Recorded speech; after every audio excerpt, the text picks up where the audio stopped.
അല്ല, പരാതി കൊടുത്താൽ, ഇപ്പോൾ വോട്ടർ പട്ടികയെ പറ്റി പരാതി കൊടുത്താൽ ജില്ലാ കളക്ടർ ഉൾപ്പെടെയുള്ള ഭരണാധികാരികളായ ആളുകൾ അതിൽ നടപടി എടുക്കേണ്ടതാണ്. എടുക്കാതെ എന്തുകൊണ്ടിരുന്നു എന്നുള്ളത് അന്വേഷിക്കേണ്ട കാര്യമാണ്.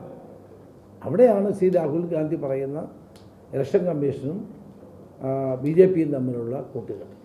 വളരെ വ്യാപകമായ തോതിൽ BJPക്ക് ആവശ്യമുള്ള സ്ഥലങ്ങളിൽ തെരഞ്ഞെടുപ്പ് കമ്മീഷൻ സഹായിച്ചു കൊടുക്കുകയാണ്. അല്ല, എല്ലാവർക്കും അറിയാവുന്ന ഒരു കാര്യം CPM-ഉം BJPയും തമ്മിൽ അന്തർധാര നിലനിൽക്കുന്നു എന്നുള്ളത് തന്നെയാണ്.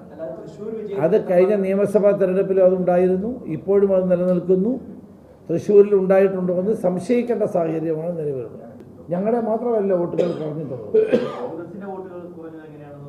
അത് ഞങ്ങൾ നടത്തിക്കൊണ്ടിരിക്കുന്നു. അവിടെ അന്വേഷിക്കുന്നുണ്ടല്ലോ. ഞങ്ങളുടെ കുറേ വോട്ട് പോയിട്ടുണ്ട്.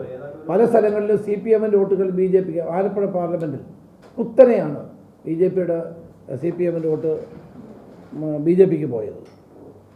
അത് പരിശോധിക്കേണ്ട, ഓരോരുത്തരും പരിശോധിക്കണം.